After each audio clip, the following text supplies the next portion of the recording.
Maka jika kita menyembelih hewan, untuk siapa? Untuk tamu. Ada daurah sembelih kambing, alhamdulillah. Maka itu adalah mendapatkan pahala. Atau ada pelaksanaan walimah, kita menyembelih hewan, itu pun mendapatkan pahala. Seperti ucapan Nabi di hadis Ali, aulim walau bisyah. Maka berikanlah walimah meskipun dengan memotong seekor kambing. Maka itu sunnah. Namun menyembelih meskipun ayam atau burung gagak ataupun kambing yang tujuannya untuk nasrah, untuk menangkal bala, untuk mengangkat kesurupan dari orang tersebut, maka ini dari syaitan. Maka nasnya telah datang di sini bahwa Nabi Muhammad ditanya anin nusrah. Ya Rasulullah, apa itu nusrah? Apa hukumnya, maknanya di sini? Qala hiya min amali syaitan. Maka mengobati orang sakit dengan dukun, dengan jin, dengan sihir, melaksanakan penangkal sihir dengan sihir pergi ke dukun, maka ini dari perbuatan syaitan. Maka hadis ini barakallahu fikum diriwayatkan oleh Imam Ahmad dan juga Abi Daud dan Al-Baihaqi dan yang lainnya. Maka sanadnya dari Abdul Razak Ibnu Hammam As-San'ani akhbarana Aqil Ibni Ma'til sami'tu Wahab Ibnu Munabbih an Jabir. Semua sanadnya sahih. Abdul Razak Imam, Aqil Ibnu Ma'til Thiqah, Wahab Ibnu Munabbih Imam Al-Yamani dari Yaman. An Jabir dari Jabir Ibni Abdullah. Ditanya Nabi tentang an-nusrah dan dikatakan min amali syaitan. Maka sanad ini diperbincangkan oleh para ulama tentang permasalahan Wahab Ibnu Munabbih. Apakah dia mendengar dari sahabat Jabir atau tidak? Maka di sini telah datang nas dari Ibnu Ma'in, lam yalqa Jabir Ibni Abdullah inama huwa kitab, bahwa dia tidak pernah bertemu Jabir tetapi kitab yang mana diambil dari Jabir. Hiya sahifah, dan dia itu adalah sahifah. Namun sebagian ulama memandang bahwa meskipun dia sahifah, catatan yang diambil dari gurunya, dari Wahab Ibnu Munabbih dari Jabir, maka sebagian ulama tidak apa-apa catatan tersebut. Catatan ataupun mendengar sama saja, mengambil catatan sama. Maka sebagian ulama mensahihkan sanad ini, sebagian mendhaifkan. Maka dari sebagian yang mensahihkan hadis ini Syekh Al-Albani rahimahullah, di dalam kitabnya As-Silsilah As-Sahihah, beliau mensahihkan.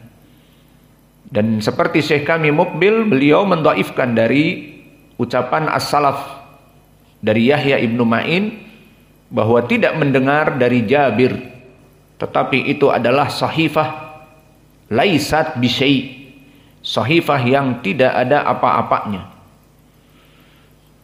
Namun alhamdulillah kita mempunyai penjembatan. Meskipun misalnya hadis ini kita ambillah ucapan Imam Ibnu Ma'in bahwa Wahab Ibnu Munabbih tidak mendengar dari Jabir, maka kita katakan alhamdulillah telah datang jalan yang lain dari sahabat yang lain. Maka ini yang membuat kita senang. Maka setiap orang mempunyai perasaan senang dengan apa yang menyebabkan dia senang. Para jomblo senang dapat istri. Ya.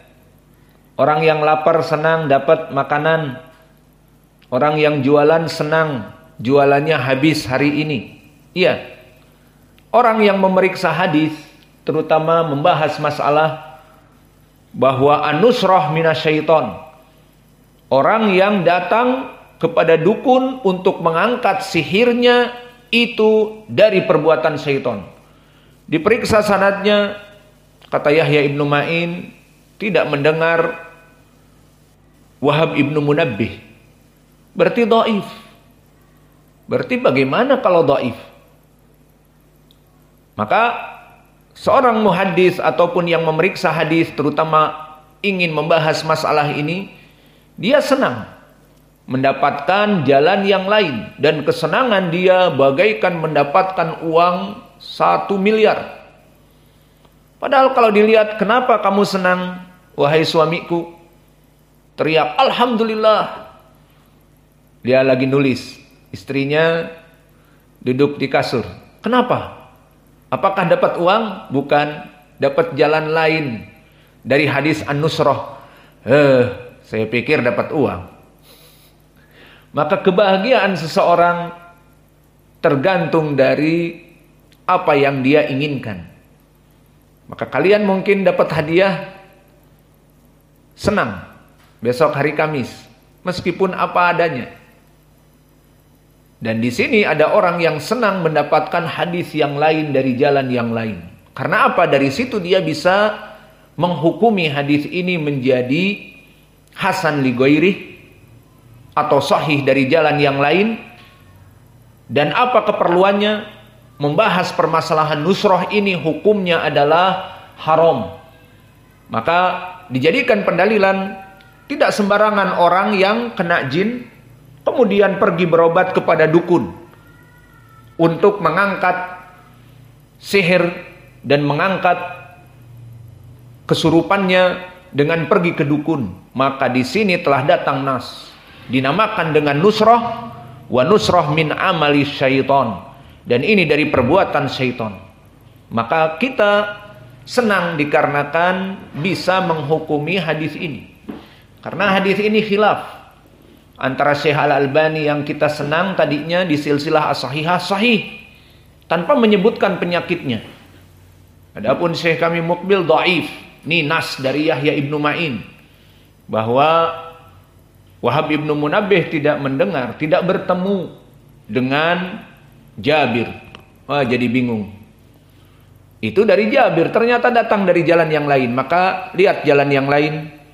Diriwayatkan oleh Imam Al-Hakim. Haddatsani Abu Bakar Muhammad ibnu Ahmad ibnu Baliweh. Haddatsana Muhammad ibnu Ghalib. Haddatsana Abu Muslim ibni Abi Shu'aib. Haddatsana Miskin ibni Bukair an Syu'bah an Abi Raja anil Hasan. Qala sa'altu Anas ibn Malik anin Nasrah. Faqala dzakaru inda Nabi Muhammadin sallallahu alaihi wasallam innaha min amali syaitan. Maka hadis ini dari riwayat Imam Syu'bah dari Abu Raja. Siapa Abu Raja? Matar ibnu Tahman. Telah terjadi ikhtilaf di kalangan para ulama. Para ulama mengatakan saduq hasanul hadis, sebagian mendhaifkan.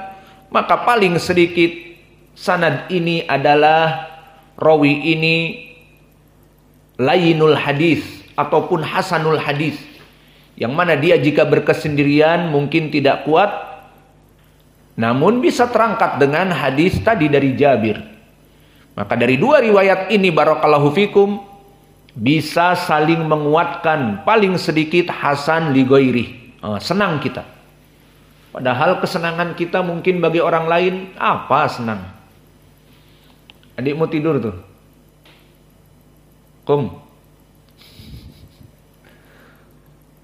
Tukang tidur di majelis. Maka di dalam hadis ini yang terakhir Abu Raja, dia adalah Matar ibnu Tahman al-Warraq al-Khurasani. Kita anggap dia layinul hadis misalnya, atau saduq. Meriwayatkan dari Al-Hasan Al-Basri. Al-Hasan Al-Basri mudallis. Namun lihat lafadznya. Sa'altu Anas. Ini tadlis apa bukan? Hada lafadz tasrih atau lafadz ghairu sharih? Sa'altu Anas. Aku menanyai Anas dan dijawab. Berarti dia mendengar apa tidak dari Anas? Mendengar. Beda dengan an. Beda dengan qala. an-anah atau ana sankol. Maka ini bisa jadi tadlis. Namun aku bertanya kepada Anas, dan Anas menjawab dari Nabi, bahwa dulu datang kepada Nabi menanyakan tentang nusrah, dan makna nusrah innaha min amali syaiton, bahwa dia dari perbuatan syaiton. Maka alhamdulillah dari dua jalan ini bisa naik kepada derajat hasan.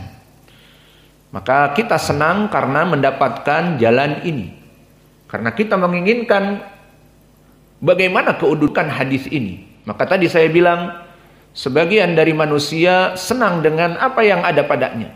Seperti kalian senang sekarang musim hujan ini, ba'dal asar lapar dapat Indomie.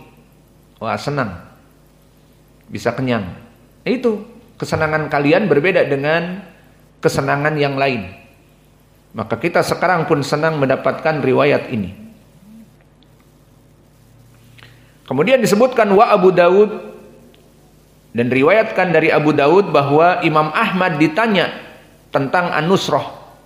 Faqala Ibnu Mas'ud yakrahu hada kulluhu.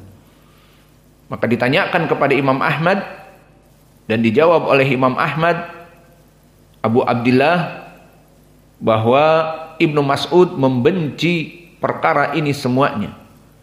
Maka ini dikeluarkan oleh Ibnu Muflih di Adab Syar'iyah dari jalan Ja'far sami'tu Abu Abdillah dari Imam Ahmad, menukilkan bahwa dulu Ibnu Mas'ud membenci ini semuanya.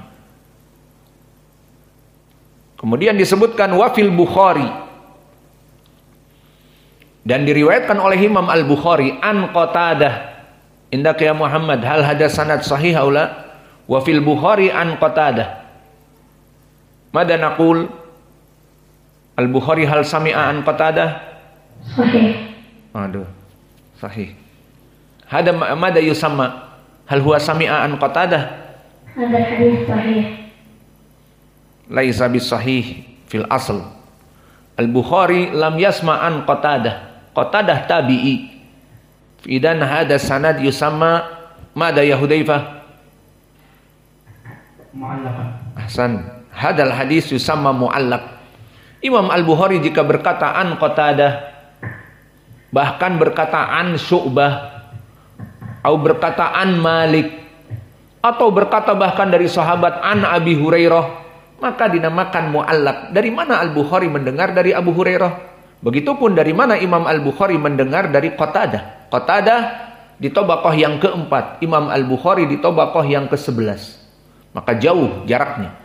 Maka di sini mu'allaq, dan itu di Sahih Al-Bukhari ada, dan tidak dihukumi langsung sahih kecuali dilihat sanadnya. Wa fil Bukhari an Qatadah qultu libni Musayyib, maka aku mengatakan kepada Ibnul Musayyib, yakni Sa'id Ibnul Musayyib.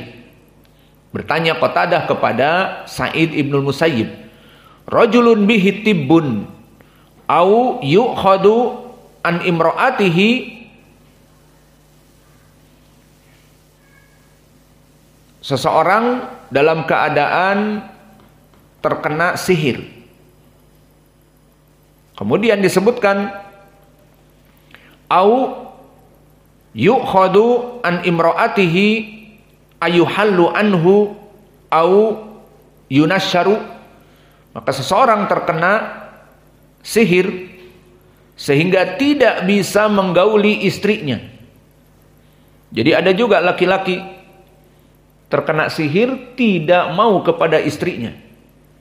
Undur Sufyan mungkin masyhur. Bukan Sufyan ini, Sufyan kucing kita. Sufyan mungkin masyhur. Alhasil dilihat. Maka di sini seorang laki-laki ini tidak bisa menggauli istrinya. Menikah bertahun-tahun, istrinya tidak puas dan tidak bisa mendapatkan anak. Maka dikatakan, bolehkah, halalkah ayuhallu anhu, dihalalkan baginya untuk berobat ke dukun, au yunasyaru, maknanya diobati dengan dukun, dengan sihir.